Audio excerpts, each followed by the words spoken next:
Déjà, je remercie l'association Tali de m'avoir invité à donner cette conférence. Je suis venu de Menton directement ce matin et je vais essayer de vous apporter un peu de soleil, voilà, et de température. Je me présente, je m'appelle Gilles de Paris, je dirige une association qui s'est créée cette année, je vous en reparlerai tout à l'heure, sur la sauvegarde des jardins d'exception de Menton et de la Riviera franco-italienne. Donc précédemment, je dirigeais le réseau des jardins botaniques de France et je dirigeais le jardin botanique de Lyon à la Tête d'Or. J'ai migré petit à petit de Paris à Lyon et maintenant je suis bloqué à la Méditerranée pendant quelques années. Voilà. Donc je vais essayer de vous, évidemment, les jardins du sud de la Riviera, il y en a des dizaines et des dizaines très très beaux. Je vais pas tous vous les présenter aujourd'hui, sinon on est là jusqu'à 22 heures. Ça me dérangerait pas, mais je vais surtout vous présenter les jardins actuellement qu'on gère ou qu'on protège avec l'association et aussi vous parler à travers de ça de tout ce projet. Euh, donc, le titre de la conférence, c'est les jardins d'exception de Menton et de la Riviera, des villégiatures au jardin d'Éden. Je vais essayer de vous transmettre cette idée que au début de riches Anglais, de riches Russes, la bourgeoisie française est venue s'installer fut un temps à Menton, surtout fin 19e, début 20e pour passer l'hiver au chaud.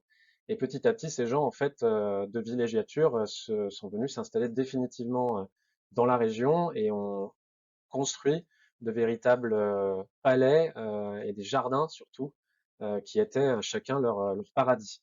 Et ce qui est frappant dans tous ces jardins, vous allez le voir, c'est que chacun a sa propre identité, a une identité très forte, et que tous ces jardins sont concentrés sur seulement quelques kilomètres carrés. C'est ça qui fait que c'est vraiment une région très riche.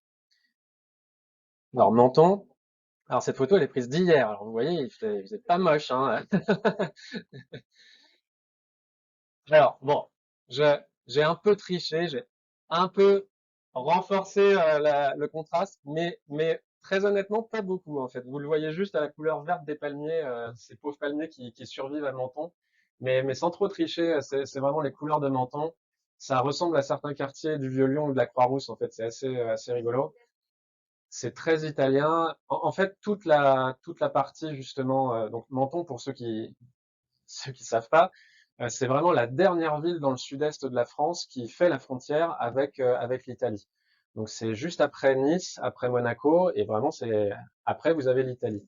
Et donc toute la partie de ce qu'on appelle la Riviera, en fait il y a la Riviera franco-italienne, parce qu'en Italie la Riviera c'est ce qu'on appelle la Ligurie, donc c'est Vintimille, Bordighera, etc. Et puis côté français, en fait la Riviera, excepté Monaco, ça s'arrête juste avant Nice. Et c'est vraiment une délimitation administrative. Ça s'appelle la communauté d'agglomération de la Riviera française. Avant, la Riviera, elle allait plus loin. Elle allait même après Nice, en fait. Mais dans l'acception actuelle, c'est avant Nice. Donc, par rapport à Menton, en fait, bon, vous voyez des couleurs magnifiques. Euh, la caractéristique de beaucoup de ces villes et villages, en fait, c'est qu'elles sont construites sur des montagnes. Donc, vous allez voir, si vous avez le plaisir si j'ai le plaisir de vous accueillir à Menton, vous allez voir, ça grimpe un petit peu les jardins. Donc, la particularité de Menton, c'est surtout son microclimat. Donc, pour comprendre ça, c'est bien d'arriver à Menton par bateau. En fait, c'est vraiment le truc qui vous permet de comprendre bien comment ça se passe. C'est que vous avez la ville de Menton qui est juste ici, le port de Garavan qui est là. Et tout autour, en fait, ce sont des montagnes. Et les montagnes, en fait, ça grimpe très très vite. En fait, on atteint plus de 1400 mètres facilement. Et en fait, c'est ce qui fait ce microclimat. C'est que vous avez l'influence de la mer, donc la mer Méditerranée, qui peut être tantôt calme, tantôt déchaînée. Là, il y a 4 jours, il y avait les routes qui étaient inondées sur le bord de Menton. Et puis, cet air marin, il est tout de suite bloqué en fait par la montagne.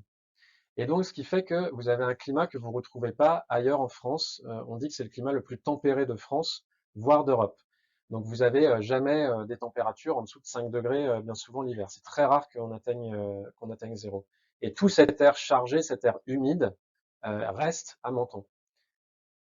Donc, je vous promets, c'est le seul graphique un peu chiant que vous allez voir pendant on va surtout voir des jardins et des plantes, mais c'est important de vous montrer quand même quelque chose comme ça. À la base, moi, je suis botaniste, hein, je suis quelqu'un de science, donc je m'appuie sur des chiffres et des graphiques. Mais simplement pour vous montrer, donc ce sont les températures moyennes et les précipitations moyennes annuelles. Donc là, je regardais, on a en jours d'ensoleillement, on est à 316 jours par an. Et si on compte vraiment les heures d'ensoleillement, on est à 113 jours d'ensoleillement. La moyenne nationale d'ensoleillement, c'est 82 jours. Vous voyez déjà, et Paris, alors là, on tombe à 70, donc n'en parlons même pas. Les températures moyennes les plus basses, en fait, elles se situent autour de 11 degrés. Et là où je vis, à la Villa Maria Serena, juste à la frontière, la température moyenne, c'est 16 degrés. Vous voyez, c'est quand même et à la maison, là, en ce moment, il fait plus de 75% d'humidité. Donc, c'est vraiment un climat qui est euh, tempéré, mais à limite subtropical, en fait. Et c'est pour ça qu'on arrive à cultiver tantôt des plantes méditerranéennes, vraiment de climat sec, et des plantes quasi tropicales, en fait. Vous allez avoir des monstera, des plantes comme ici qui poussent à l'extérieur chez nous, des Strelitzia, des choses comme ça. Donc, les précipitations, vous voyez, elles sont fortes. Les précipitations, c'est en moyenne entre 1000 et 1500 millimètres par an. Donc, ce qui fait quand même de fortes pluies. Et la caractéristique typique du climat méditerranéen, bah, vous voyez des fortes pluies au printemps, des très fortes pluies en octobre et novembre. Et ça aussi, ça conditionne beaucoup les jardins de Menton et notamment les modes de culture, parce que en général, ce sont des pluies diluviennes, donc ça rince les terrains. Et tout ça, en fait, ça a forgé les jardins. Donc on en finit avec les graphiques. On fait une petite carte quand même pour vous resituer. Donc ça, c'est la commune de Menton. Donc vous avez, attendez, je sais pas si j'ai un pointeur. Oui, voilà. Donc ça ici, c'est la frontière italienne. Vous voyez? On voit ici, là, sur le pointeur. Donc là, vous avez l'Italie avec le jardin botanique de Hambury et ici le jardin de Boccanegra, le jardin qui était le jardin d'Hélène Wilmot. On va en parler tout à l'heure. Hambury, oui, qui est le jardin botanique d'Hambury qui dépend de l'université de Gênes. Et ensuite, vous avez tous ces jardins. Tous ces jardins actuellement, en fait, avec l'association, on les gère de près ou de loin, ou on est partenaire avec eux. Donc, ça fait en tout une quinzaine de jardins. Donc, ce qu'on remarque surtout, en fait, c'est ça s'échelonne sur même pas 10 kilomètres, en fait. C'est vraiment très, très concentré.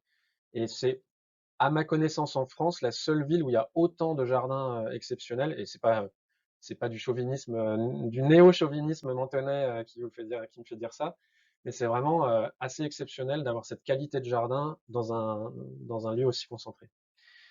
Donc, pour vous, on va parler de tous ces jardins au fur et à mesure de la conférence, mais un peu pour vous situer, vous avez Serre de la Madone, qui est ici, qui se situe dans le Val du Gorbio. Ça aussi, c'est une des caractéristiques de Menton, c'est qu'en fait, vous avez les montagnes, mais en plus, vous avez des vallées très, très encaissées, et ça fait encore plus un microclimat par rapport à la côte. Parce que la côte, la caractéristique, c'est que vous avez les embruns. Donc pour les plantes, c'est un peu rude. Et puis, vous avez, on le regardera, vous avez le palais de Carnolès ici, qui est l'ancien palais de la résidence d'été de Prince de Monaco. Vous avez beaucoup d'anciens hôtels, d'anciens palaces qui possèdent des jardins exceptionnels aussi. Et la caractéristique de ces palaces, bien souvent maintenant, c'est qu'ils ont été transformés en copropriété. Donc c'est assez rigolo de voir, vous avez des dizaines d'appartements et quand vous rentrez dans le hall de ces appartements, c'est des halls monumentaux en fait en marbre. Enfin c'est assez fabuleux. Vous avez le jardin botanique du Val-Ramet qui est ici. Le Val-Ramet, ça dépend du Muséum d'histoire naturelle à Paris. Donc ça fait partie des 5 jardins botaniques du muséum. Et puis après, vous avez le domaine des Colombières qui est sur les hauteurs de Garavant. Les Colombières, donc on va en parler, le domaine de Ferdinand Bach, qui est l'actuelle propriété du président de l'association qui s'appelle Michael Lickerman. Vous avez le Clos du Perronnet, qui est ici, on va en parler aussi avec la collection nationale de bulbes. Et vous avez Maria Serena, là où je vis, où en fait c'est vraiment la dernière villa avant la frontière italienne. Le jardin fait la frontière, donc c'est assez rigolo. On commence par le jardin du Palais de Carnolès. Alors le palais de Carnolès, en fait, c'était la résidence d'été des princes de Monaco.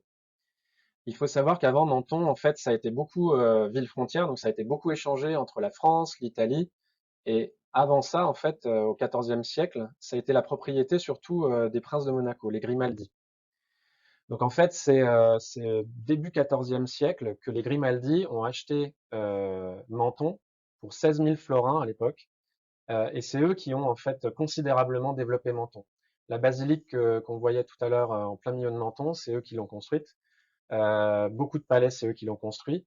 Et en fait, la principauté de Monaco avant était beaucoup plus étendue que ce que ça l'est actuellement. Alors les Grimaldi, enfin maintenant c'est très, ça évoque beaucoup de choses luxueuses, mais en fait à l'époque c'était ni plus ni moins que des, enfin c'est un peu péjoratif, mais ni plus ni moins que des corsaires quand même. Donc ils étaient là pour piller des bateaux qui venaient à la frontière française. Donc c'est comme ça qu'ils ont commencé leur grande fortune.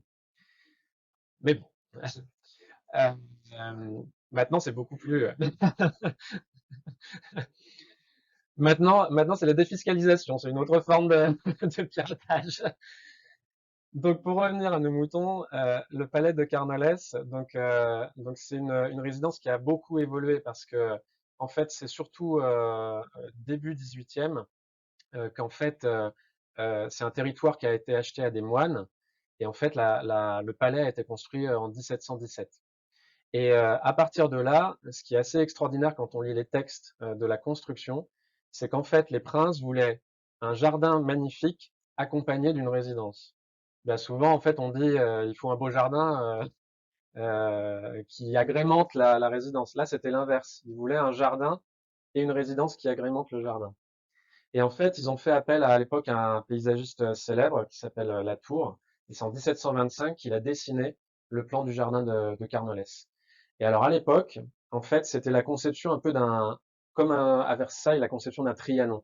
Donc ce qu'on appelle un trianon, en fait, c'est un pavillon annexe d'une résidence principale, et en général où vous pouvez bénéficier de la nature ou d'un jardin. Donc ça, c'était le plan initial ici. Et maintenant, en fait, le jardin actuel, si vous suivez, là, le palais est ici, et le jardin actuel, en fait, fait plus que la moitié.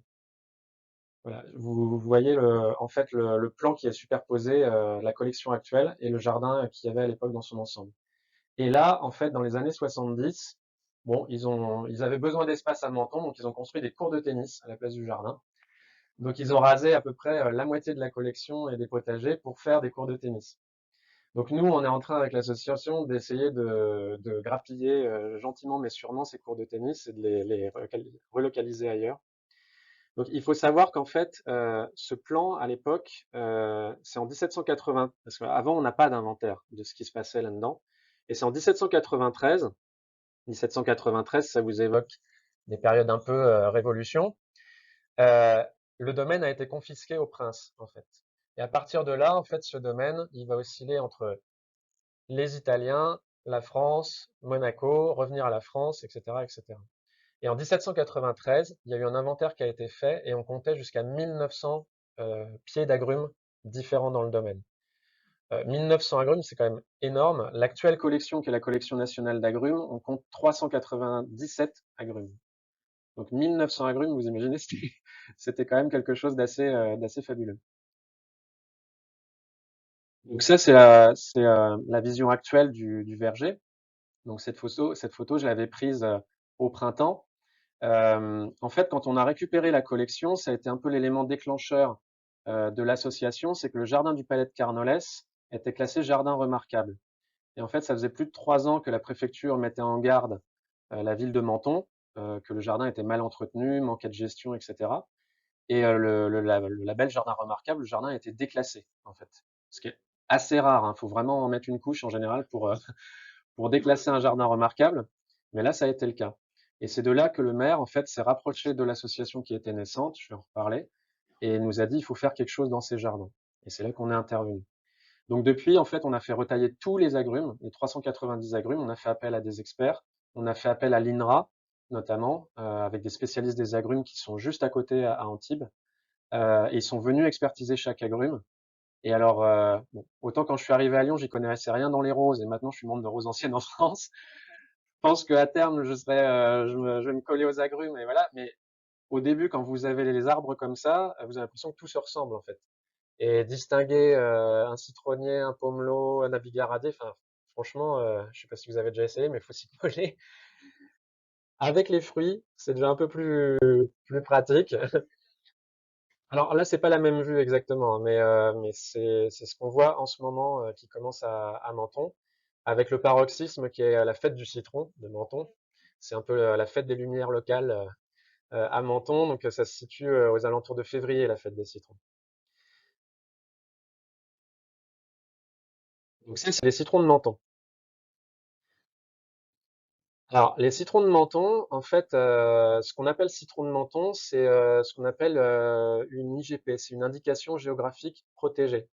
En fait, il y a quelques années, pour protéger ce patrimoine, parce qu'en fait, il y avait de moins en moins d'agrumiculteurs, il y a une association qui s'est montée pour protéger le savoir-faire et surtout, en fait, la, l'espèce, enfin, c'est pas une espèce, le citron de menthon, ça c'est le joli nom, mais en fait, ça s'appelle SRA 625, c'est moins sexy.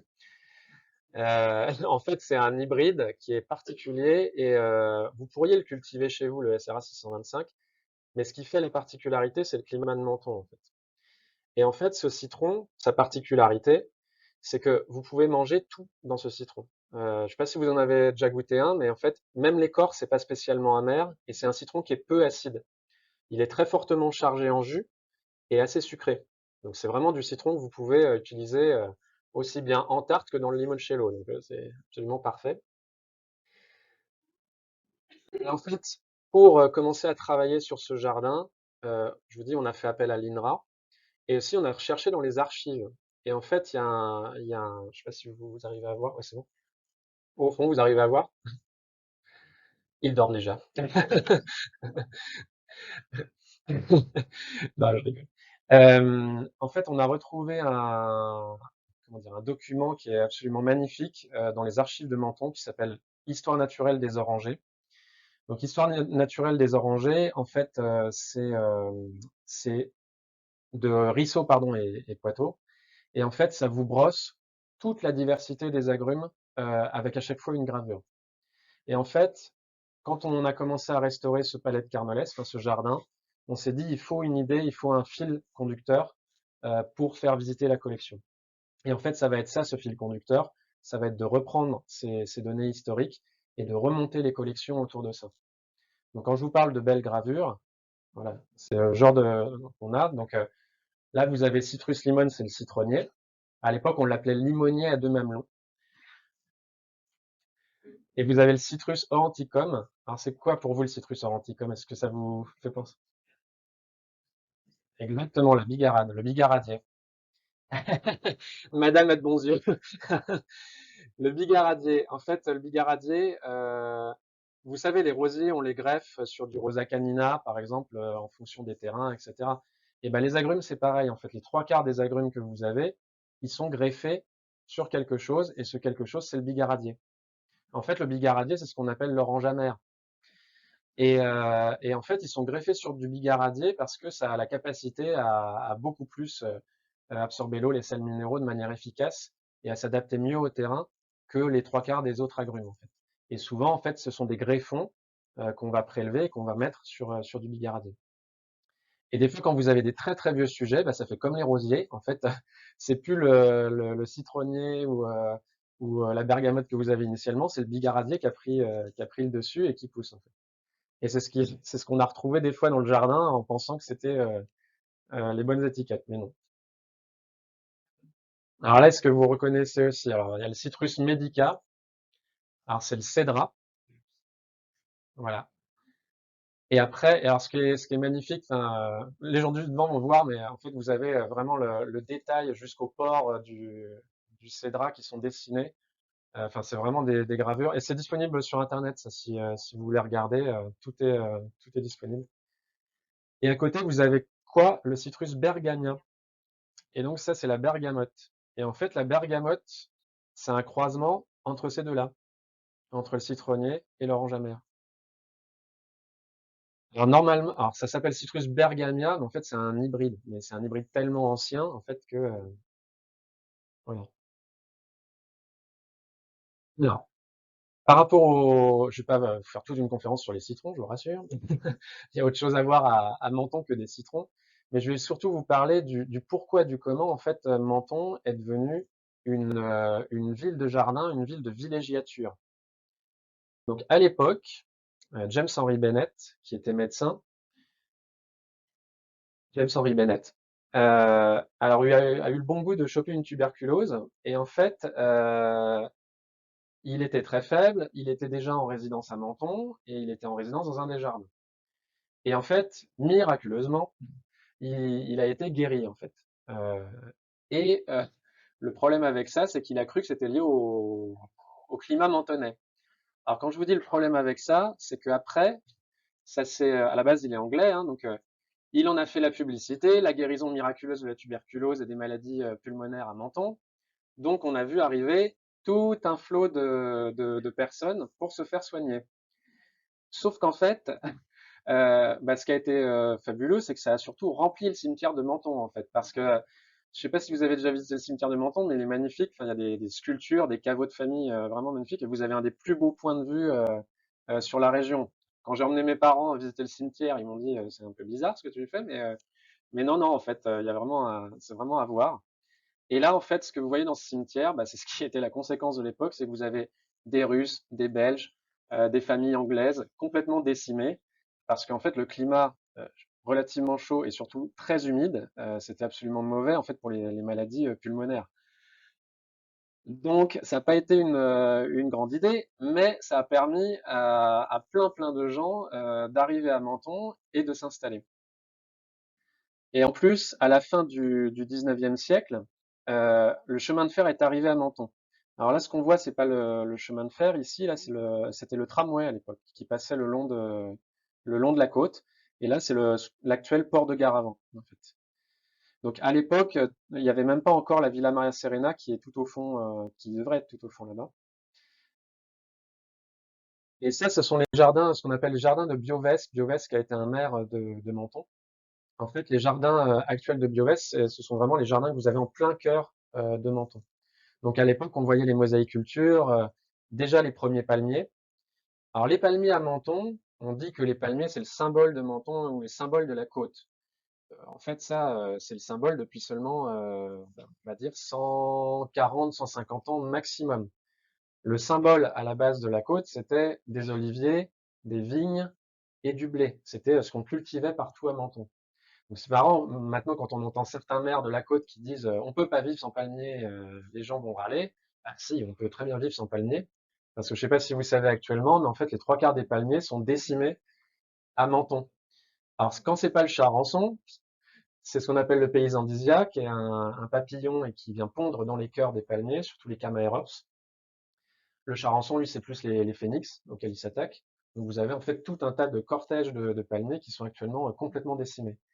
Et il faut savoir que ça coûte des milliers et des milliers et des milliers d'euros de les traiter. Par exemple, pour 10 palmiers, ça coûte environ 9 000 € à l'année. Donc c'est quand même pas rien. Et replanter un palmier un peu de cette taille-là, là, que vous voyez ici, euh, enfin là, ils en ont replanté un Menton récemment, ils en ont eu pour des dizaines de milliers d'euros, quoi. Donc ça, je vous en reparlerai à la fin, c'est vraiment des questions maintenant d'évolution qu'il faudra se poser pour les villes. Parce que finalement, c'est quoi le symbole de la côte Méditerranée? Est-ce que c'est la tropicalité ou est-ce que c'est les palmiers? Bon, toujours est-il, à l'époque, on n'était pas encore dans le charançon, donc on pouvait gentiment s'éclater sur les palmiers. Et alors, en fait, à l'époque, comme je vous disais, il y avait tout un tas d'anglais, de russes, il y avait tous les courants en plus de pensée du paysagisme qui venaient dans le coin. Je vous ai parlé d'Hélène Villemotte, qui était à Boccanegra, qui a fait son jardin. Il y avait une personne aussi qui était très très importante pour le paysagisme à l'époque, une anglaise, qui s'appelle Gertrude Jekyll. Je vois qu'elle a des fans. Et Gertrude Jekyll, en fait, elle a été déterminante pour le paysagisme. Et alors, c'est drôle quand on dit maintenant les plantes locales, c'est un truc de bobo, etc. Mais en fait, Gertrude Jekyll, elle militait pour les plantes locales. Parce que justement, elle en avait ras-le-bol de voir trop de tropicalité et, comme elle disait, je crois que c'était ces mots, c'était de dévergondage, quelque chose comme ça, de tropicalité, dans le sud. Et elle militait pour un retour justement des plantes locales et de pas dénaturer en fait la côte. Et alors, tous ces Anglais qui arrivent, ils s'installent et en fait, ils étaient un peu exilés en fait quelque part pendant quelques mois. Ils arrivaient d'octobre environ à mars. Certains venaient avec leur rouleau de gazon. Ça, c'était. En fait, maintenant, on s'étonne pourquoi les gazons ne tiennent plus ou parce qu'il faut les surarroser. Mais à l'époque, les Anglais, ils venaient avec des bateaux de gazon, avec des rouleaux de gazon qui replantaient en octobre jusqu'au printemps. Tout crevait évidemment en été, parce qu'à l'époque, ils n'avaient pas d'arrosage automatique. Et en fait, enfin, il y avait plein de pratiques comme ça qui sont maintenant, qui nous paraîtraient hallucinantes, quoi. Et tous ces Anglais, ils communiquaient entre eux, les Russes aussi, etc. Et j'adore cette photo parce qu'en fait, ça, c'est au Clos du Perronnet. On voit déjà des collections de plantes, en fait. Euh, et avoir des collections de plantes, c'était très chic, en fait. À l'époque, voyager, que vous soyez ouvrier, médecin ou quoi que ce soit, dès que vous partiez de l'Europe, c'était un exploit, en fait. Et maintenant, on n'a plus conscience de ça. On prend un vol à l'autre bout du monde pour 30 euros. À l'époque, c'était vraiment quelque chose. Et donc, en fait, toutes ces raretés qui ramenaient des quatre coins du monde, ils se les échangeaient en cadeaux. Et plutôt que de repartir avec une bouteille de vin ou quelque chose, en fait, ils repartaient avec une plante ou avec les deux. Et donc, cette photo prise au Clos du Perronnet, je vous en reparlerai du Clos du Perronnet. euh, voilà, c'était toutes les femmes de la famille après un repas, justement, et qui s'échangeaient leurs petites merveilles. Alors, quand je vous parle d'Anglais qui débarquent à Menton, bien sûr, on va parler de jardin Serre de la Madone. Donc, Serre de la Madone, en fait, c'est le major Lawrence Johnston. Donc, le major, en fait, vous le connaissez peut-être aussi pour un jardin qui est célèbre en Angleterre qui s'appelle Heathcote Manor. Maintenant, quand on parle de mix border, de jardin à l'anglaise, bon, tout le monde connaît ça et même tout le monde fait ça. Enfin, mais à l'époque, c'était révolutionnaire, en fait, cette vision des jardins. Et Lawrence Johnston, lui, il est issu d'une famille riche. Il est né à Paris, de mère américaine. Il se fera ensuite naturaliser anglais. Vous voyez, et donc le major Johnston, pourquoi major? Parce qu'il a été, début du siècle, nommé officier, en fait. Bon, il faisait partie de la bourgeoisie anglaise, mais il était aussi dans l'armée. Et en fait, ce qui a été le déclencheur pour lui, il avait déjà une sensibilité à la nature, mais ce qui a été le déclencheur pour lui, c'est qu'il est parti en Afrique du Sud faire la guerre des Boers. Alors, je ne sais pas si on dit Bears ou Boers, enfin, bref, une guerre en Afrique du Sud entre les Anglais et justement voilà, descendants de Hollandais. Et donc, il va là-bas et surtout, en fait, il tombe amoureux avec la flore locale. Non, il n'est pas tombé amoureux tout court. Justement, il est mort vieux garçon, en fait. Et, et alors, il revient de France. Je vois qu'il a un fan club. Et donc, il revient en France et en fait, alors, sa mère est déjà en villégiature à Menton pour se faire soigner justement de problèmes pulmonaires. Non, elle n'est pas morte de tuberculose, celle-là. Mais sa mère, voyant qu'il a un attrait pour le jardin, etc., lui paye ni plus ni moins ce petit manoir qui s'appelle Heathcote Manor. Et là-bas, en fait, ça c'est en 1906-1907. Et là-bas, en fait, il part de rien, hein. Il n'a pas de formation en paysagisme, il est jardinier amateur, mais c'est tout. Et en fait, il va là-bas et il va exprimer sa vision du jardin. Et sa vision du jardin est notamment une invention de l'époque et qui est restée encore maintenant, c'est ce qu'on appelle les chambres de verdure. Donc les chambres de verdure, en fait, à chaque fois, vous voyez, souvent ce sont des mix borders avec une haie tout autour. Et bien souvent, vous avez des éléments, des artefacts aussi de poterie, de statues, etc. Et donc, vous vous retrouvez dans plusieurs chambres de verdure dans ces jardins. Alors, j'ai jamais eu la chance de visiter Côte Manor, mais il paraît que c'est superbe. Et en fait, cette chambre de verdure dite Côte, il fait ses armes là-bas. Et en fait, quand il revient en France, en général, il revient d'octobre à mars en France pour passer l'hiver au chaud, il achète le domaine de Serre de la Madone en 1924. Donc là, on le voit, il est avec tous ses chiens, il en avait plus d'une dizaine qui le suivaient tout le temps. Il avait un majordome, il avait, je crois, une vingtaine d'employés, dont 10 jardiniers à Serre de la Madone. Donc il avait deux chefs cuisiniers, des bonnes, enfin voilà, c'était une petite bourgeoisie, mais une bourgeoisie quand même. Donc, à l'époque, il y avait des plus grandes fortunes que lui, en fait, hein.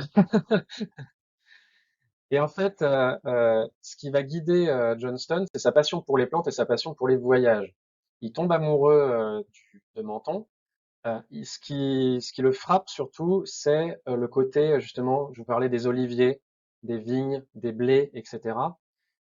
C'est un collectionneur, mais il ne veut pas reproduire des jardins tropicalistes comme il y a déjà plein partout à Menton. Et comment dire, cette décoration, elle orne la première petite maison, c'est la boutique de Serre de la Madone. Et je me demandais qu'est-ce que ça faisait là. Et en fait, ça représente Saint Christophe. Alors Saint Christophe, je sais quelqu'un c'est le patron des voyageurs, voilà. Et en fait, ce qui est intéressant de voir là-dedans, c'est que c'est le patron des voyageurs et il est entouré de quoi? Il est entouré de produits locaux en fait. Donc de citrons, vous avez du blé, vous avez des raisins et c'était voilà et c'était vraiment tout comment dire? C'était vraiment le symbolisme qu'il voulait traduire dans Serre de la Madone. Il est arrivé dans un champ d'oliviers, de vignes, de blé et il voulait intégrer là-dedans des collections. Et encore maintenant, en fait, vous avez des oliviers qui sont multicentenaires dans Serre de la Madone. Et à côté, vous allez avoir des strelitzia, des palmiers. Voilà. Alors les palmiers, il n'en a pas rajouté lui-même, mais il a conservé les trois, quatre palmiers qui étaient déjà présents. Et il les a pas abattus. Et alors les voyages de l'époque, ça c'est une photo de l'Afrique du Sud, c'est en 1927. Donc les voyages à l'époque, il faut quand même s'imaginer que c'était quand même, comme je disais, pas comme maintenant, hein. Donc il se trimballait toujours avec sa voiture personnelle qu'il emmenait partout, même en bateau. Et vous voyez, bon, c'était bien ces voitures-là, ça résistait à tout. Donc il traversait les rivières avec. Et surtout, il partait en fait avec ses amis. Il était allé à Cambridge et notamment il partait avec eux en voyage. Donc ça, c'était un campement de fortune en Afrique du Sud. Mais il est aussi parti au Sichuan, il est parti en Amérique du Sud. Il a vraiment été aux quatre coins du monde et pour l'époque, c'était vraiment exceptionnel. Il a ramené certains Mahonia qu'on voit maintenant partout dans les parcs. C'est lui notamment qui a fait les premières introductions en Europe à l'époque de ces Mahonia. Et alors, quand vous rentrez dans Serre de la Madone, quelque chose qui est assez saisissant, c'est que vous entendez le bruit de la route. Et puis, dès que vous rentrez, vous commencez à être immergé dans une espèce de déluge de verdure. Et ce déluge de verdure, ici, ça c'était son ancienne serre. Il avait deux, trois serres dans Serre de la Madone. Et alors, pourquoi je parle de serre et serre de la Madone? Serre de la Madone, c'est pas parce que ce sont des serres en verre. Serre, ça veut dire sierra, en fait. Ça veut dire que c'est le haut de la montagne, enfin, le haut d'une colline. Et en fait, on se situe pile dans le Val du Gorbio et Serre de la Madone, en fait, vous montez de 80 mètres de dénivelé entre le haut et le bas de la propriété. Donc, je peux vous dire que ça monte. Et là, en fait, ça c'est par contre une ancienne serre, c'était la serre froide, et c'était là qu'ils faisaient les acclimatations. Tous les petits trésors qu'ils ramenaient de ces voyages, ils les acclimataient. Alors évidemment, il y avait beaucoup de pertes, hein, mais il y avait aussi beaucoup de succès. Et pardon. Et à l'époque, en fait, Serre de la Madone, il faut savoir que donc euh, lui, en fait, a acheté Serre de la Madone en 1924 et il va enrichir les collections jusque dans les années 1950. Il y a une interruption au moment de la guerre où il est obligé de partir. Et quand il revient en 1950, le pauvre, il était déjà atteint de la maladie d'Alzheimer. Et en fait, ça a été assez compliqué parce que même sur les derniers temps, il a légué de son vivant le domaine à une dame qui s'appelait Madame Lindsay, qui était une amie proche parce qu'il n'avait pas d'enfant. Et en fait, cette dame, Madame Lindsay, est morte quelques années seulement après, l'a légué à sa fille. Elle-même ne pouvant pas entretenir le domaine, l'a fait vendre à des Américains. Je vous montrerai tout à l'heure un bassin de Serre de la Madone qui s'était transformé en piscine bleue, alors qu'à l'époque c'était un bassin historique. Bref, je vous passe les détails. Il y a eu plusieurs propriétaires jusque dans les années 90. Et là, c'était un peu le drame parce qu'en fait, le domaine risquait d'être racheté pour faire une construction immobilière. Il y avait c'était une époque où il y avait des très très fortes pressions immobilières sur le coin. Et heureusement, en fait, à l'époque, il y avait des passionnés, notamment les Waterfield, qui est propriétaire du Clos du Perronnet. Ils ont fait un congrès sur les jardins. Et c'était sur le devenir des jardins d'exception, déjà à l'époque. Et en fait, à ce moment-là, Jack Lang, qui était ministre de la Culture, il y avait une personne dans son cabinet qui s'appelait Arnaud Morière.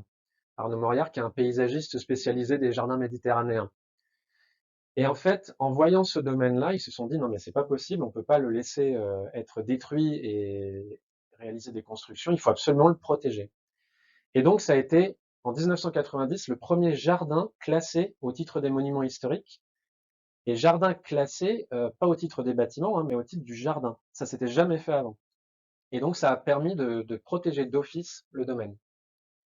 Et suite à ça, après, le Conservatoire du Littoral l'a racheté. Et comme le Conservatoire du Littoral ne gère pas, il ne fait que être propriétaire et il laisse la gestion à quelqu'un d'autre, il a laissé la gestion en fait à une association qui était déjà à l'époque présidée par Michael Lickerman, William Waterfield, etc. Et cette association, ils ont retapé la Madone pendant 5 ans. Et après, ça a été laissé en gestion à la ville, ils ont laissé les clés à la ville, et malheureusement, ça a périclité de plus en plus. Et c'est là qu'on intervient, nous, 20 ans plus tard, c'est que la ville nous a relaissé la gestion de la chose. Et depuis cet été, en fait, nos bureaux sont situés là-bas et on a entamé la restauration. Alors, quand je vous disais que ça grimpe, ça, c'est que le début, hein. Mais il y a, chaque jour, je fais environ 170 marches aller, 170 marches retour.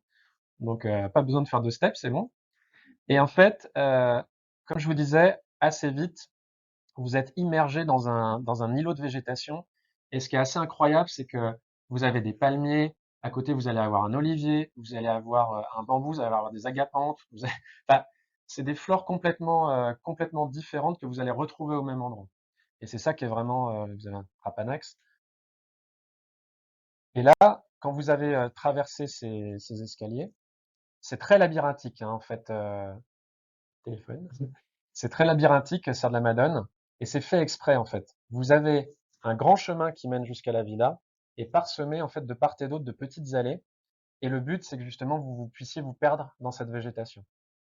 Et Johnston, il a vraiment voulu ce côté semi-naturel. C'est un jardin qui est pas du tout dans l'apparat, comme certains jardins de la côte. C'est vraiment un jardin pour lui intime. C'était quelqu'un d'assez discret, d'assez réservé. Il recevait comme se devaient les bourgeois de l'époque, mais généralement, au bout de 20 minutes, il s'éclipsait dans sa chambre et puis il travaillait sur les plantes. Et ses vrais amis, en fait, c'était ses 10 chiens qui trimballaient tout le temps dans la propriété. Et la seule dame, on dit qu'il a eu dans sa vie, c'est la Madone. On l'appelait d'ailleurs Madame Johnston à l'époque. Donc en fait, Madame Johnston, donc la Madone, c'est Vénus. Donc elle trône en fait au milieu d'un bassin. Et devant, vous avez un autre bassin qui fait miroir avec la serre chaude qui est au fond. Et ça, c'est la villa. Donc vous arrivez de cette espèce d'îlot de verdure, vous entendez plus la route. La route, vous l'avez oubliée. Vous arrivez dans cette espèce de paradis avec ces bassins. Et en haut, vous avez cette vision sur la ville. Donc nous, nos bureaux se situent au premier étage. Donc je vous assure que c'est vraiment très très très dur de travailler là-bas. C'est vraiment abominable. Par contre, c'est bourré de moustiques. Donc alors faut s'armer d'un très très bon anti-moustique quand vous allez à Menton, parce que là pour le coup, c'est des moustiques tigres notamment, et mais là vous en êtes jonché quoi. Donc vous verrez pas un jardinier en Bermuda Menton parce que sinon vous vous faites dévorer quoi. Ah bah vraiment non. Vraiment non, parce que je connais bien ici et je vous assure que là, il y en a 10 fois plus. Mais vraiment, hein, c'est violent. Et donc, en fait, ce qui se passe actuellement, c'est que à l'époque de Johnston, en fait, ici, c'était relativement dégagé la vue, et c'est ici que se situe une des 3 collections nationales, qui est la collection nationale de Protéacées. Et en fait, pendant une dizaine d'années, des jardiniers ont planté des choses, mais sans trop forcément penser à l'après. Et là, bon, il y a un banksia qui est monstrueux. Enfin, vous voyez un peu la taille de l'arbre. Le problème, c'est qu'en fait, il est pas du tout bien placé en fait. Et donc, tout le travail qu'on est en train de faire actuellement, c'est de repenser justement les vues paysagères et en même temps de protéger le patrimoine végétal. Donc ça, c'est une autre vue de la villa. Donc là, vous avez comment dire, la cour du Clémentinier. Et là, vous avez la vue sur le Val de Gorbio. Donc, on voit pas très bien ici parce qu'elle n'est pas encore restaurée, mais avec le pointeur, là, vous voyez. Ça, c'est une calade. Donc ça, c'est vraiment des éléments que vous retrouvez beaucoup dans le jardin et beaucoup dans les jardins de Menton. Les calades, en fait, ce sont des petits galets, des petits silex, qui sont scellés souvent avec un mélange de chaux. Et en fait, vous faites des motifs. Et quand on est arrivé en début de saison, on voyait même plus la calade. En fait, c'était jonché d'herbes. Donc, pour vous dire à quel point il y avait du boulot. Et là, c'est pour vous montrer, c'est une vue de dessus. Donc, alors celle-là, c'est pas moi qui l'ai prise la photo, c'est fait avec un drone. Mais c'est pour vous montrer. Donc, vous avez le bâtiment qui est ici. Donc ça, c'était une ancienne ferme hein, que en fait il a augmenté en fait avec les deux ailes ici et ici. Il a gardé complètement ses couleurs, les couleurs de la villa. Et vous avez la cour avec la calade qui est ici avec le clémentinier. Et ici, vous avez ce qu'on appelle le jardin hispano-mauresque, parce que c'était quelqu'un qui voyageait aussi énormément en Espagne, en Andalousie, au Portugal, etc. Et là, en fait, c'est ce que je vous expliquais. Vous avez un axe principal où vous montez avec les escaliers et qui est réparti de part et d'autre. Vous avez plein de petites allées où vous pouvez vous perdre. Et en fait, ce domaine, le jardin de Serre de la Madone de collection, c'est environ 3 hectares. Il y a 5 autres hectares de forêt derrière le domaine. Donc ça fait pas mal de choses, il y a pas mal de boulot. Donc ça, c'est des éléments de décoration qui sont importants à Serre de la Madone. Là, c'est par exemple, vous voyez des mosaïques qu'on retrouve ici d'influence espagnole. Ça, c'est la porte de la villa qui est dans l'état d'origine. Et là, c'est les chambres de verdure et notamment certaines. Il y a beaucoup de statuaires en fait dans la serre de la Madone. Donc là, vous avez un buste d'Auguste César que vous voyez vraiment tout au bout d'une allée. C'est ça qui est assez, c'est vraiment intimiste comme perspective. Et là, vous avez David ici qui regarde en fait, qui contemple ce qu'on appelle le boulingrin. Le boulingrin, en fait, c'est un jeu de boules, une sorte de boule plate avec lesquelles, pardon, les Anglais jouaient. Donc en fait, c'est ni plus ni moins que du gazon entouré de buis ou de myrcine dans lequel ils jouaient et chaque saison, ils rechangeaient la pelouse. Donc là, vous avez une très grande pergola. Là, c'est que la moitié de la pergola parce que vous avez l'autre côté ici. Et vous avez beaucoup de fontaines. Alors les fontaines, ce qui m'a étonné, c'est que aucune fontaine, quand je suis arrivé, ne fonctionnait. Et en fait, il n'y a pas de système de récupération, de recyclage, etc. Et en fait, historiquement, quand on lit dans sa correspondance, il mettait en route les fontaines un peu comme Versailles. En fait, à Versailles, il faut savoir que les trois quarts des fontaines fonctionnaient pas. C'était qu'au moment des réceptions qu'on mettait les fontaines. Bah, là, Johnston, c'était pareil. Il mettait en route toutes les fontaines. C'était à l'époque où on n'avait pas encore des restrictions d'eau. Et ça devait être sublime, évidemment. Donc, en parlant de restrictions d'eau, c'est la première année apparemment que les Alpes-Maritimes là ont eu des restrictions d'eau. D'ailleurs, on est toujours en arrêté sécheresse, et c'est là qu'on se dit qu'il y a quand même un petit souci parce que là, c'est la première année, ils ont jamais eu ça avant, quoi. Alors que Lyon, bon, c'est régulier, hein. Nous, au parc de la Tête d'Or, on avait des restrictions d'eau de mai à octobre chaque année, mais là-bas, ça commence à leur faire drôle, quoi. Et là, c'est une vision sur une des nolines qu'il y a dans le domaine. Donc, j'ai pas pris, en fait, quand on est devant, il n'y a pas assez de recul pour prendre l'ensemble de l'arbre. Mais quand vous voyez la taille du muret et la taille de l'anoline, ça vous laisse quand même imaginer la taille de la bestiole. Une noline, c'est de la famille des Liliacées. Euh, c'est un cousin éloigné, mais, mais c'est de la famille des Liliacées. Bah, elle, on pense qu'elle est de l'époque de Johnston, minimum, parce qu'il l'a peut-être déjà ramenée grande d'ailleurs. Donc Johnston 1924, on pense elle a plus de 100 ans. Ouais. Et ça, c'en est une autre qui est encore plus grande. Vous voyez le tronc. Et alors ce qui est génial, c'est qu'en fait, vous voyez ici, on a du mal à distinguer la pierre du tronc en fait. Et c'est vraiment des éléments qui sont vraiment sublimes. Vous voyez la taille de l'étiquette ici là. Donc ça, c'est une étiquette comme ça. Vous voyez, ça fait un tout petit truc à côté, hein. Alors ça aussi, on a vraiment des craintes parce qu'actuellement, on a des parasites qui se mettent dans les agaves et on a constaté récemment que ça attaquait certaines des nolines. Et donc le problème, c'est que si ça se met là-dedans, bah là, on va vraiment avoir des problèmes. D'autres arbres remarquables, il y en a plus de 600 hein, des arbres remarquables dans le domaine. Ça, c'est un brachykithon, Acerifolius. Donc là, vous voyez, en fait, ce sont pas les feuilles, hein, ça a été pris cet été. En fait, c'est un arbre qui fleurit et ensuite il fait les feuilles. Donc là, ce sont que des fleurs que vous avez, qui font rouge comme ça.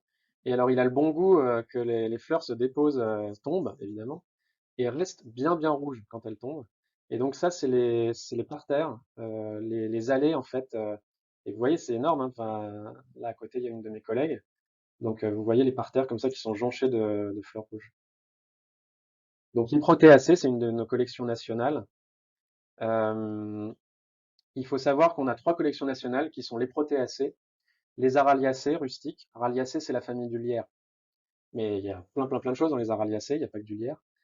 Et on a les pittosporacées. Les pittosporums, c'est souvent on en voit beaucoup en haie, en fait, dans le sud. C'est un peu nos tuyas locaux, quoi. Enfin, à l'époque où il y avait des tuyas. Là, vous avez encore à droite, c'est un banksia. Bah, c'est l'énorme banksia là que je vous ai montré tout à l'heure, qui trône au milieu du jardin. Donc c'est toujours des couleurs sublimes. Et ça, il faut aller les voir. Ça commence vers janvier environ, et de janvier à avril. En fait, le printemps à Menton commence dès février, en fait. Quand vous êtes en mai, c'est déjà tard.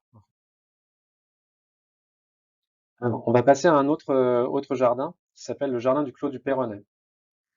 Donc, je vous disais, en fait, tous ces Anglais qui débarquent, ils s'influencent les uns les autres, en fait. Parce que, je vous disais, il y avait Gertrude Jekyll qui venait souvent, il y avait Hélène Wilmot qui venait souvent, le jardin de Serre de la Madone commence à être connu, et donc il y a d'autres Anglais qui s'installent, et notamment la famille des Waterfield.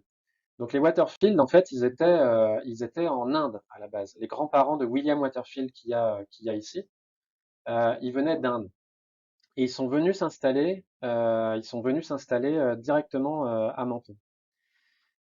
Et donc en 1912, ils achètent le domaine, et c'est son petit-fils, William. Alors William est décédé malheureusement l'année dernière, mais c'est son petit-fils William, jusqu'à lui, qui a hérité du domaine. Donc le jardin, il a été laissé à l'abandon pendant la guerre, Seconde Guerre mondiale, et c'est l'oncle Humphrey, l'oncle de William, qui récupère le domaine. Et il le transforme complètement. À la base, c'était pas quelqu'un de paysagiste du tout, et en fait, il va en faire un vrai jardin paysager. C'est ça qui est assez fou, c'est de se dire ces gens qui à la base n'ont aucune compétence en jardin, ils vont vous faire des sublimeries après qui vont durer des années et des années. Donc William, ça c'est drôle, c'est sa veuve, c'est Judith Pillsbury.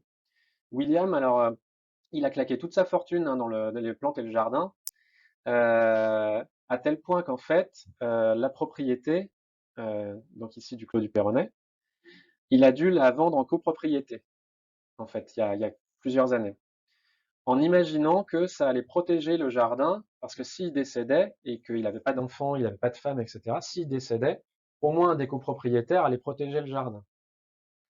Sauf que, alors il a eu le bon goût à 40 ans, il était vieux garçon, il était dans les plantes, il était pauvre, pas pauvre, ouais, c'est relatif, mais il a eu le bon goût de rencontrer une riche américaine qui s'appelle Judith Pillsbury.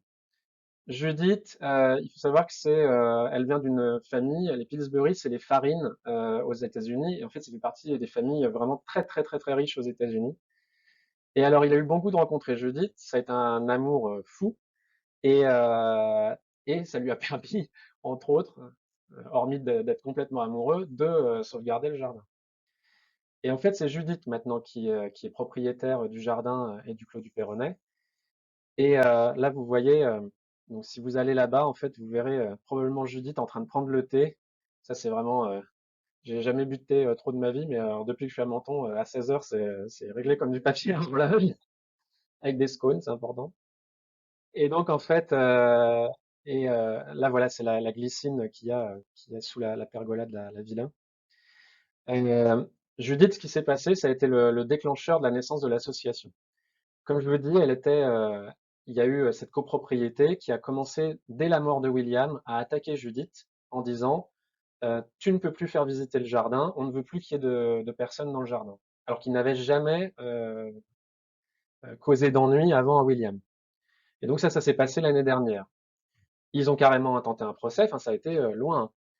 Et en fait, Michael Lickerman, donc le propriétaire des Colombières, ami de Judith et aussi ami à l'époque de William, lui dit mais c'est pas possible, on peut pas laisser faire ça. Et toi et moi, on arrive à plus de 80 ans.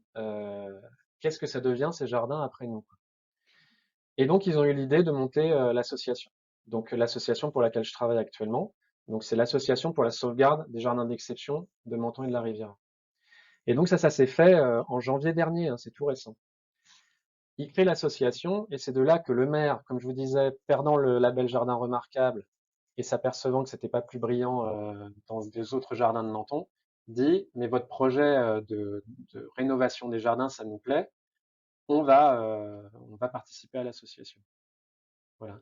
Et à partir de mai, en fait, on a signé une convention avec la ville qui nous laisse en gestion totale 3 jardins qui sont Serre de la Madone, Palette Carnales et Maria Serena, dont je vais parler plus tard.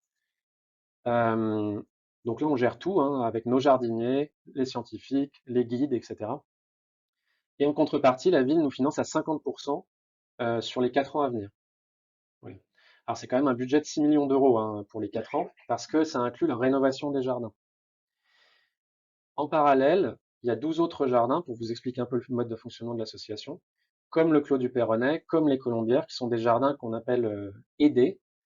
Et en fait, ces jardins, on va leur apporter notre expertise. Je vais leur trouver par exemple un arboriste qui va leur faire de la haute couture sur leurs arbres centenaires, un spécialiste des bassins qui va gérer toute l'hydraulique dans les jardins. Et on va essayer aussi de gérer toute leur collection en faisant des duplicata, notamment le Clos du Perronnet, il y a la collection nationale de bulbes d'Afrique du Sud, et on va faire des duplicata pour sauvegarder les collections. Et donc tout ça, ça représente une quinzaine de jardins et qu'on fait visiter et qu'on valorise. Voilà. Et auquel s'est adjoint Ambury, qui dépend de l'Université de Gênes, et le jardin du Val-Ramey, qui dépend du muséum, qui sont partenaires avec nous. Voilà pour le projet. Bah, les copropriétaires essayent toujours d'avoir leur mot à dire, mais déjà d'une, ils ont perdu leur procès, déjà. Et puis en fait, au titre des monuments historiques, ils sont vaguement obligés de faire visiter le jardin. Donc, ouais. Donc ça, c'est une autre vue du Clos du Perronnet. Euh, William, comme il le disait, il aime pas les jardins très organisés. Il aime justement qu'on puisse se perdre dans le jardin et y apporter toutes les petites trouvailles qu'il va avoir dans les fêtes des plantes. C'était quelqu'un, moi je l'avais rencontré quand j'étais petit, parce qu'il était avec notamment ses nérines et ses plantes à bulbes qu'il amenait à Courson, à Saint-Jean-de-Bourgard, etc. Et alors, c'est drôle parce que il a tout le flegme, il avait tout le flegme anglais, mais en même temps, il était assez fantaisiste en fait. Vous allez comprendre juste après. Donc là, c'est ce qu'on appelle le jeu des miroirs. Donc c'est tout en haut du jardin, la vue, et au bout, vous avez la mer. Il y a pire. Et là, ça se fait beaucoup aux colombières et au clos. En fait, ce sont deux cyprès qui sont sur des arceaux en fait, et au bout d'un moment, les deux se rejoignent. Et on a l'impression que c'est un seul cyprès qui fait une vague. Et vous avez comme ça des alignements d'une dizaine de vagues de cyprès. Et là, on voit la collection de bulbes, donc au repos. Même au repos, je trouve que ça reste, c'est très esthétique, très graphique. Et là, quand elle est en végétation. Il y a pas beaucoup, j'ai pas beaucoup de photos, j'en suis désolé de la collection de bulbes, parce que je venais juste d'arriver. Là, c'est un amaryllis qui pousse dans le jardin. Et en fait, faut vous imaginer qu'il y en a des centaines sur les pelouses du jardin qui poussent. Au moment de la floraison, c'est vraiment sublime. J'ai pas trafiqué les couleurs, hein, je précise. Donc ça, c'est Amaryllis belladonna. Donc ces collections nationales de bulbes, justement, on l'a fait vivre au travers d'échanges sur toute la côte et on enrichit en fait le patrimoine végétal de Menton parce que le but aussi c'est d'aller chercher, ben, je vous ai dit, hein, les palmiers ça crève, il y a plein d'autres d'ailleurs trucs qui crèvent et on voit beaucoup de cycas, beaucoup de pelouses surarrosées. Nous on propose justement de toute cette diversité végétale d'en faire profiter les jardins et les massifs aussi de la ville. Et vous avez, comme les autres jardins, à nouveau, beaucoup d'artefacts, donc des sculptures. Ça, c'est un pot que William avait fait lui-même, par exemple. Il était féru aussi de choses comme ça. Alors ça, j'ai trouvé ça tout bête, mais ça fonctionne. C'est pour cacher les tuyaux d'arrosage, en fait. Et en fait, c'est fait juste en palette, donc ça vous coûte rien du tout. Ça résiste relativement bien parce que le bois de palette, souvent, c'est pourri de traitement, donc ça reste. Et en fait, c'est très joli. Enfin, c'est très joli. En tout cas, ça, moi, je trouve que ça apporte vraiment, ça cache tous ces tuyaux verts ou jaunes moches. Donc voilà une petite astuce. On m'avait demandé si j'avais des astuces pour le jardin. Donc voilà, une astuce. Et là, pareil, il y a des collections comme ça de Dame Jeanne. Et une année, ils les avaient mis justement sur le grand bassin, dans l'eau, ça faisait des reflets, c'était super. Et alors ça illustre vraiment la fantaisie de William. Ce sont ni plus ni moins des nymphettes nues qui se baladent dans le jardin. Et alors, je sais pas si vous voyez là, si vous arrivez à reconnaître, mais si on revient au début, vous voyez William, et on reconnaît vaguement William. Et en fait, ce qui est génial, c'est que vous vous baladez dans le jardin, je vous dis vraiment avec le flegme à l'anglaise, très courtois, très, puis vous tombez là-dessus, vous dites, mais c'est William qui est à poil, c'est pas possible. Et oui, oui, en fait, c'est lui qui est tout nu avec ses chiens et il s'est représenté à côté des nymphettes dansantes dans le jardin. Donc c'était toute la coquinerie aussi du personnage, quoi. Donc ça, les visiteurs sont toujours surpris quand ils voient ça parce que. Alors on passe au jardin botanique du Val-Ramey.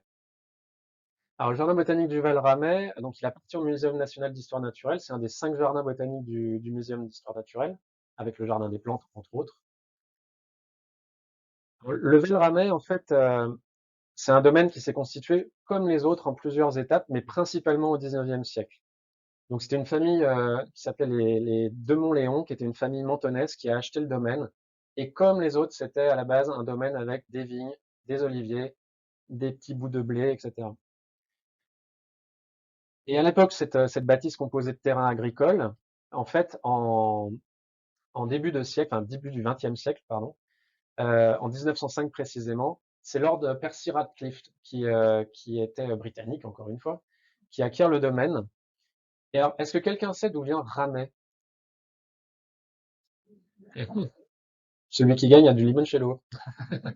Ah, ça motive.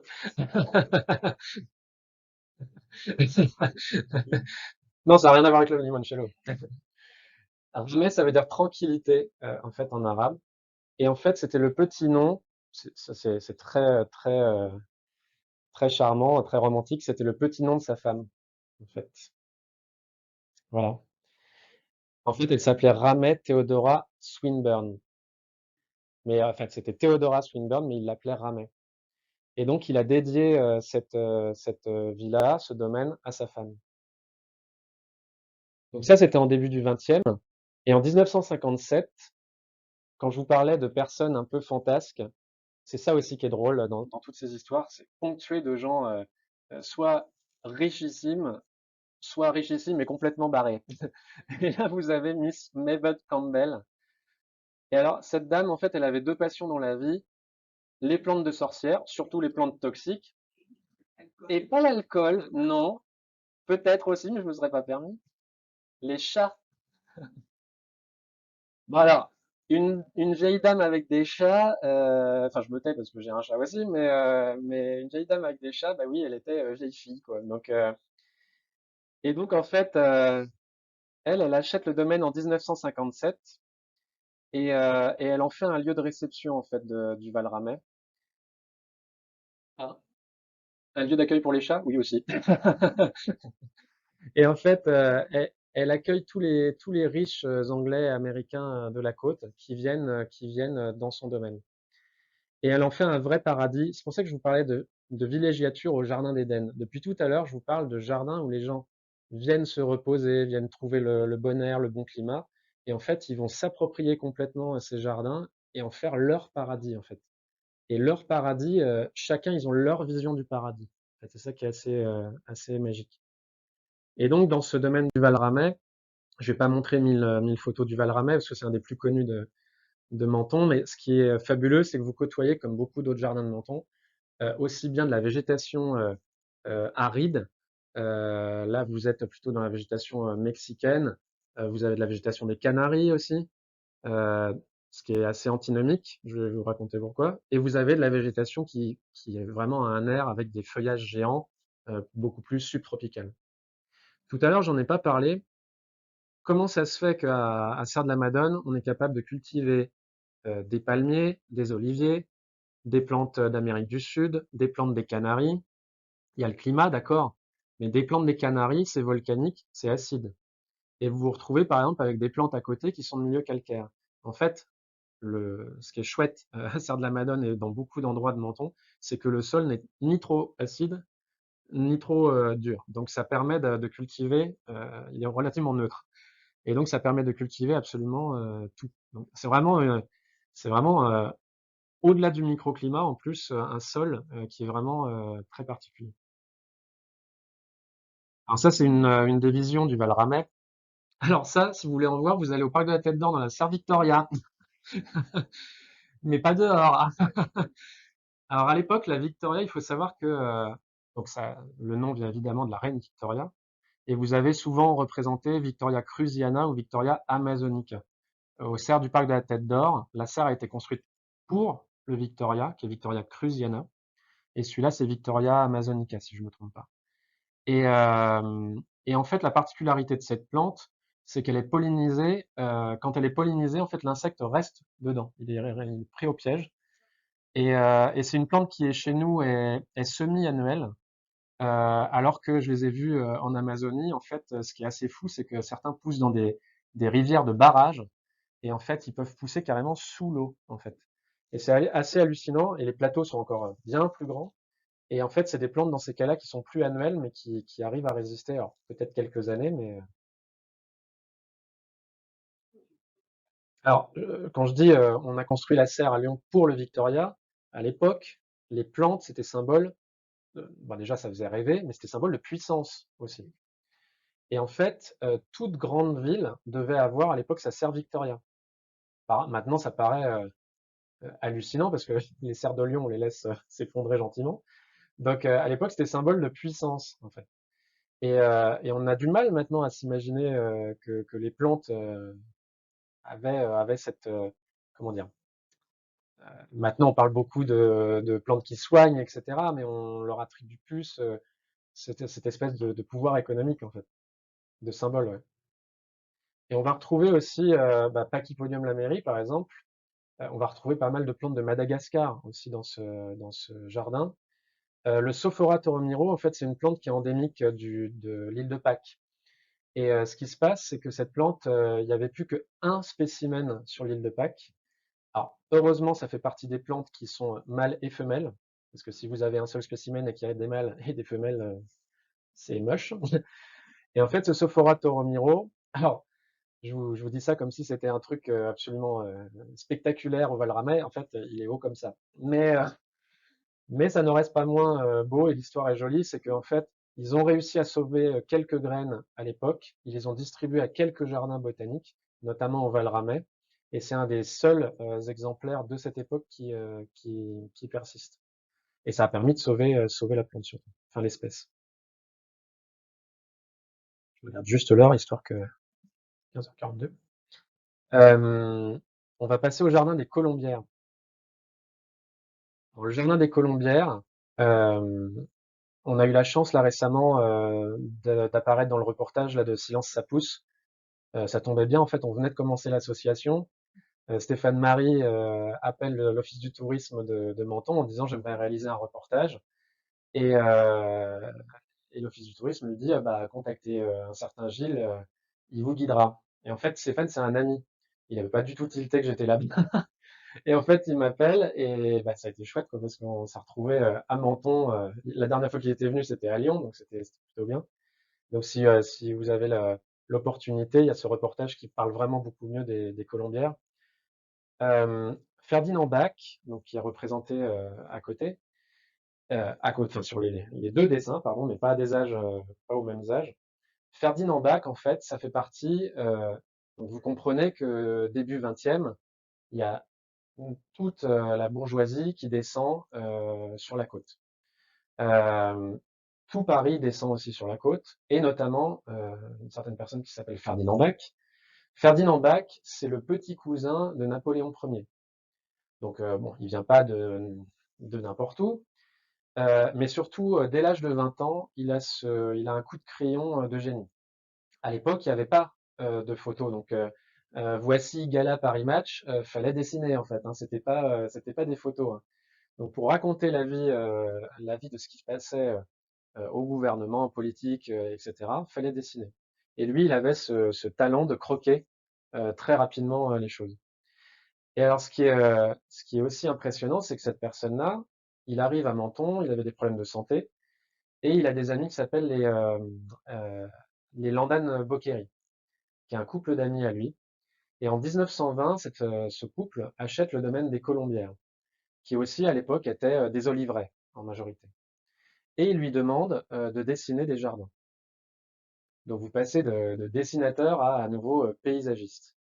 Et alors, dès le début, en 1924, il publie, et on a, ça c'est génial, au Colombière, là, Michael, il a encore euh, les, les journaux de l'époque, l'illustration, et on retrouve tous les textes de l'époque de Ferdinand Bach qui va expliquer son projet. Et donc, une des phrases que je vais citer, son projet c'était rendre plus hospitalière à nos sens la magie de cette nature grandiose par quelques jardins clos sous le ciel et par quelques pièces ouvertes sous le cirque des beautés naturelles. Ça rangeait. Et alors, ce qui est surtout intéressant, vous voyez les dessins. euh, je vais vous montrer les dessins et je vais vous montrer la réalisation. Et ce qui est saisissant, c'est que la réalisation s'est étalée sur plusieurs années, mais en fait, il avait déjà tout imaginé. Et ce qui est assez fantastique, c'est que 100 ans plus tard, on a encore les mêmes points de vue. Et Ferdinand Bach, il était aussi influencé, on a parlé de Gertrude Jekyll, sur le fait qu'il trouvait que la côte était défigurée. Déjà à l'époque, il trouvait on parle de la pression immobilière de maintenant, mais c'est drôle de se dire qu'à l'époque déjà, il trouvait la côte défigurée par tous ces palaces. Et il ne voulait plus de jardin tropicaliste. Il en avait ras-le-bol de voir ça. Donc il voulait retrouver le sens de la Méditerranée et faire de ce jardin un hymne à la Méditerranée. Et comme il est à la base caricaturiste, dessinateur, il va inventer ce jardin avec, un peu comme Johnston avec ses chambres de verdure, et Bach, lui, il va faire des paysages cadrés avec des vues choisies. En fait, c'est pas une débauche de végétation dans laquelle vous savez pas où situer l'œil. Lui, tout est calculé, tout est prévu pour vous donner des peintures, en fait. Donc ça, c'est la maison quand vous rentrez. Alors, je sais pas si vous voyez la maison qui est là, hein. Et donc ça, c'est la maison. Et le rouge, alors c'est très saisissant ce rouge, mais c'est un rouge qu'il a inventé. Et à l'époque, ça faisait fureur. C'était un peu comme notre bleu clin maintenant. À l'époque, c'était un rouge qui après s'est retrouvé dans plein de bâtiments. Et l'inscription en latin, alors ce sont plus les mots exacts, mais tout le domaine est parsemé d'inscriptions en latin. Et la phrase qui orne le fronton, c'est que il dit qu'après plein de désillusions, plein de, oui, de personnes en gros qui l'ont trompé, etc., il a trouvé un havre de paix dans lequel il va se poser. Et il a trouvé son paradis. Alors je reviens au dessin ici. Euh, Regardez l'olivier qui est là, qui est dans le mur. Déjà à l'époque, il était dans le mur. Et encore maintenant, regardez. Et donc en fait, il respecte totalement le lieu, c'est-à-dire que le mur est construit autour de l'olivier, quoi. Et c'est assez fabuleux de se dire que ça a déjà 100 ans, en fait, ça. Et quand le mur a été restauré dans les années 90, euh, l'olivier a été conservé. Donc il faut savoir que ce domaine, en fait, il est construit au début du siècle. Il y a plusieurs propriétaires successifs. Ça devient même une sorte de gentille maison, pas close, mais pas loin, on va dire. C'était les riches de Menton qui se retrouvaient là-bas, voilà. Et puis après, ça tombe carrément à l'abandon. Et en fait, Michael Lickerman, quand il vient pour ce congrès du futur des jardins d'exception à Menton dans les années 90, en même temps que Sœur de la Madone, il tombe amoureux du lieu, avec sa femme Margaret. Sa femme, elle allait dans toutes les expos de jardin, passionnée de jardin. Et lui, Michael, rien à voir avec les plantes, homme d'affaires, c'était le PDG fondateur de la marque Habitat, entre autres, et de marques comme Grand Optical, Vision Plus, etc. Enfin, un grand homme d'affaires, mais amoureux du patrimoine. Et déjà, eux, ils étaient britanniques, depuis, ils sont naturalisés français. Ils tombent amoureux de la France et de la région. Et donc, ils vont restaurer ce jardin. Alors, ça a été assez compliqué l'acquisition, ça a mis plus de 4 ans. Et ensuite, il a fallu 5 ans pour rénover le domaine. Et c'est Arnaud Morière qui avait fait classer avec Jack Lang le domaine de Sarre-la-Madone, qui va restaurer le jardin des Colombières. Donc ça, c'était il y a déjà 30 ans. Et là, le jardin des Colombières va raconter quoi? L'Odyssée d'Homère. Ça va être, comme je vous dis, un hymne à la Méditerranée. Et quoi de mieux que l'Odyssée d'Homère pour raconter la Méditerranée? Donc là, vous allez avoir 27, pas chambres de verdure, mais 27 petits lieux qui vont raconter la Méditerranée et les pays de la Méditerranée. Donc là, vous avez le jardin du Trompe-l'œil, qui est ici. Je crois qu'on le voit avant. Voilà. C'est le dessin que vous avez ici, en fait. Voilà. Et sur votre droite, vous avez Ulysse qui sort des eaux et c'est Calypso qui se dévêtit pour lui donner son vêtement. Et c'est une fontaine. Et là, comme je disais, vous avez la rotonde avec l'obélisque au milieu. Donc vous voyez bien, la seule différence qu'il y a, c'est que ce sont plus des cyprès, mais les cyprès et les oliviers ont poussé par contre, mais ce sont des petites haies. Mais par contre, la structure est globalement respectée. Et vous allez voir l'obélisque juste après. Voilà. Et la petite touche de fantaisie là-dedans, c'est que Michael tenait et Margaret aimaient quand même un peu les plantes tropicales. Et donc ils étaient quand même un peu frustrés de ne pas en avoir. Donc une petite fantaisie qu'ils se sont permise c'est une des seules plantes, on va dire, vraiment subtropicales, plus ou moins, ce sont des lotus qui poussent au pied de l'obélisque. Et donc c'est un événement de voir la floraison des lotus. Euh, Michael et ses amis se retrouvent pour boire un verre au moment des lotus qui fleurissent. Et vous avez Menton qui est juste ici, au fond. Parce que le jardin des Colombières est situé sur les hauteurs de Garavan.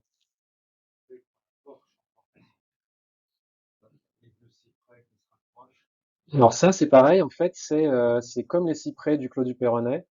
C'était Bach qui avait déjà à l'époque inventé ce concept de rapprocher des cyprès. Alors c'est complètement artificiel, hein, ça tient pas vraiment dans le temps. Là, on les a tous refaits il y a pas longtemps. Mais l'idée, c'est ça fasse un arche de cyprès. Alors là, quand je vous parlais de vue très cadrée, la vue, elle est choisie. Vous voyez, vous avez Menton en arrière-plan, encadré par deux grands cyprès entre temps qui ont poussé. Et quand on se rapproche, voilà. Donc à chaque fois, vous avez des statues avec une référence antique. Euh, et pour tout ce statuaire, il s'est inspiré pas de n'importe où, il est allé au Louvre. Et il s'est inspiré de statues du Louvre. Il a récupéré des moulages aussi pour retranscrire tout le côté antique qu'il pouvait. Il n'a pas inventé ça tout seul. Donc voilà, vous avez une statuaire vraiment très riche tout le long du jardin. Et alors là, ça c'est une vue qui est alors, en photo. Je suis désolé, ça rend pas bien, mais en fait, il faut s'imaginer que donc ça, ce sont ce qu'on appelle des restanques. Des restanques, ce sont des murs en pierre sèche et qui font des terrasses. En fait, ça c'est vraiment très caractéristique du coin et c'est les modes de culture. C'est un peu comme les rizières en Chine. Là, c'est le même principe, sauf que c'est avec des murs en pierre sèche. Et donc, c'est assez saisissant cette vue quand vous y êtes parce que ça fait vraiment plusieurs dizaines de mètres de haut. Et tout au bout, en fait, vous avez une méduse qui vous scrute, qui est assez flippante d'ailleurs. Et en bas, vous avez cette sculpture qui, elle, est récente. C'était un cadeau qui a été fait à Michael il y a seulement quelques années. Et en fait, l'inscription en latin dit: attention de ne pas tomber dans l'herbe, vous risquez de vous faire mordre par des serpents. Et voilà, vous avez plein de petites choses comme ça, plein de petits détails dans ce jardin qui sont vraiment fabuleux. Ça, c'est un détail des restants qui est du savoir-faire de ces murs en pierre sèche. avec les lichens qui sont dessus.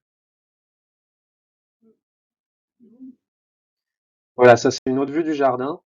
Alors, Margaret depuis est décédée malheureusement, mais elle a eu un elle a mis aussi sa touche en fait. Ils voulaient pas simplement récupérer une sorte de jardin-musée dans lequel ils auraient été complètement figés. Donc par contre, ils ont vu ça avec les architectes des monuments historiques, etc. Tout a été fait quand même dans le respect de l'art. Mais Margaret, par exemple, a eu cette bonne idée avec Arnaud Montréal de rajouter cette haie en zigzag de manière à, on voit avant et après, alors j'ai pas retrouvé la photo avant, désolé, mais on voit vraiment en fait cette haie en zigzag, ça apporte encore plus de plongée en fait dans la vue. Vous avez vraiment l'impression que le terrain est encore plus grand en fait. Et c'est vraiment des jolies choses. Elle a également des restanques à elle. En fait, c'est une dizaine de restanques cachées dans le jardin. Et en fait, là, elle s'est déchaînée. C'est toutes les plantes qu'elle ramenait de ces fêtes des plantes qu'elle mettait sur ces restanques-là. Mais c'est vraiment un micro bout de jardin dans la vingtaine d'hectares une dizaine d'hectares d'ailleurs de la propriété. Là, c'est une vue aussi assez spectaculaire des colombières. Et en fait, donc on retrouve les cyprès en arche.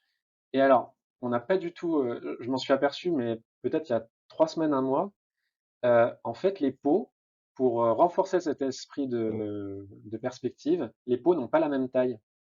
Et en fait, c'est tout bête, mais vous avez des pots plus grands sur le devant et des pots plus petits sur l'arrière. Donc, les pots plus grands sont à peu près comme ça, et les pots plus petits comme ça. Et en fait, enfin, quand on a la vue comme ça, on s'en aperçoit pas du tout, et c'est en regardant à un moment donné, je me suis dit, mais il y a un problème. Et c'est super ingénieux, en fait, c'est tout bête, mais c'est super ingénieux. Et ça, ce sont les poteries d'origine aussi. Alors souvent, ce sont des poteries qui viennent d'Italie, des poteries d'Anduze. Donc il y a tout ce savoir-faire aussi qui fait partie du jardin. Et là, c'est le colombier que vous avez sur votre gauche qui donne son nom aux colombières. Alors maintenant, c'est l'abri, c'est un petit abri pour les jardiniers, mais vous avez encore toutes les cases pour les petits pigeons.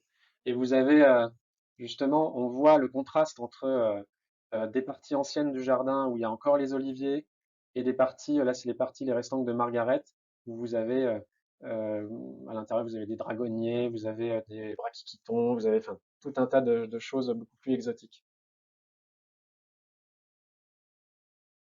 Et ça, cette vue-là, en fait, donc vous avez la vue sur la mer Méditerranée. C'est là quand je suis arrivé à Menton, je me suis dit, ouf, c'est quand même pas mal ici.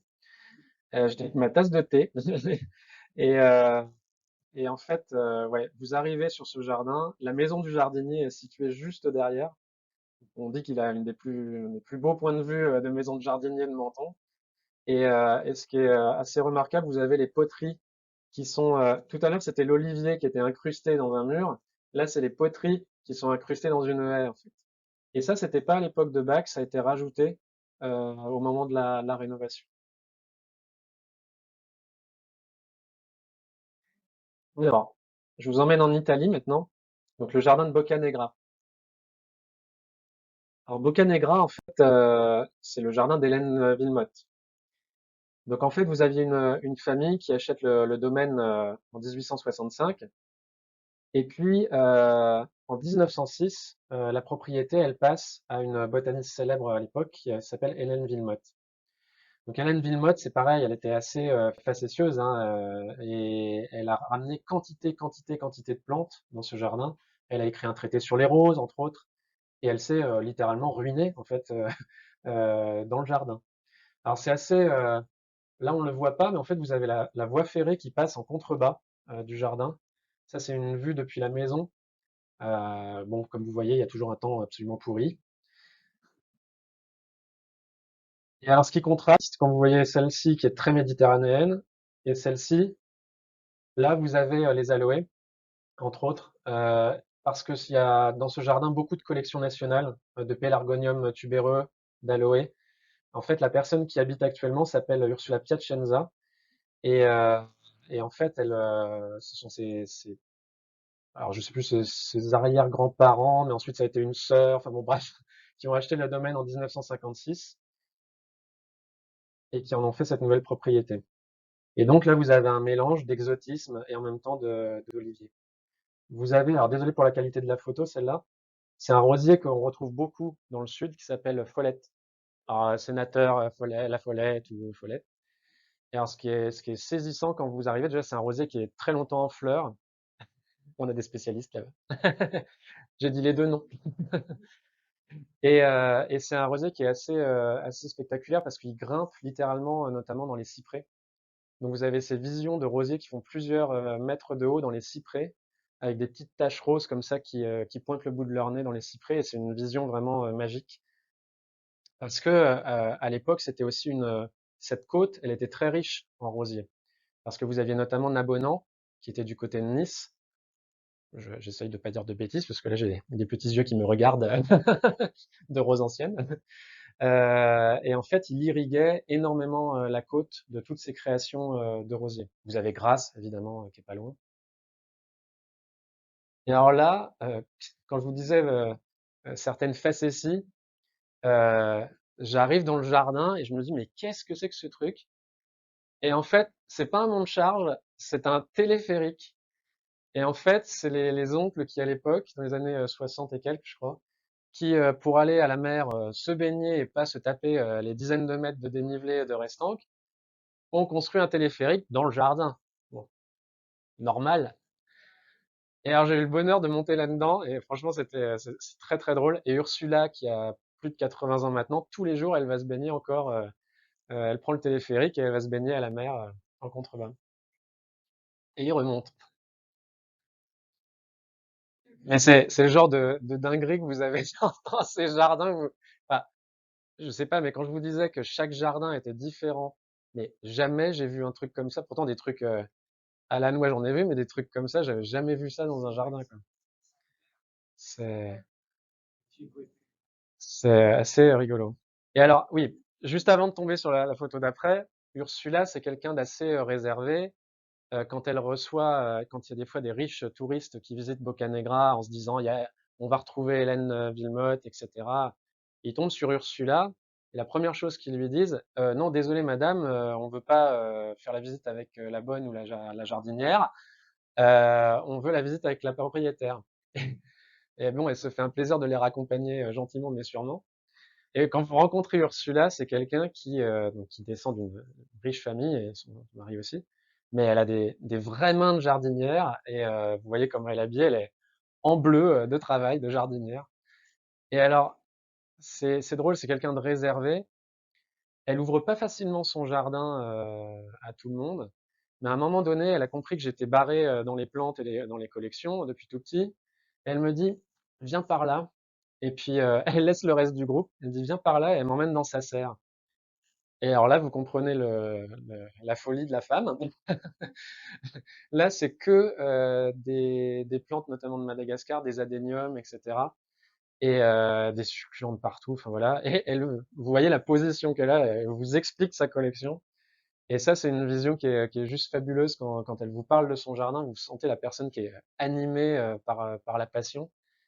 Et, euh, et son souci actuellement, c'est qu'est-ce qu'elle fait de tout ça une fois qu'elle est plus là, quoi. Et donc au début, elle n'était pas très branchée pour nous rejoindre. Et puis ça l'a rassurée de voir des passionnés de plantes en face et pas des personnes qui étaient là pour faire du blé, ni plus ni moins sur son dos. Et on est en train de faire des programmes de duplicatage justement de ces collections pour pouvoir les sauvegarder et les disséminer. Parce qu'il faut s'imaginer qu'elle habite juste à côté du jardin botanique de Hanbury, mais en fait, à Hanbury, le courant est jamais passé, et c'est des collections qui risquent de se perdre. Mais voilà, il y a quand même des fous de plantes aussi là-bas.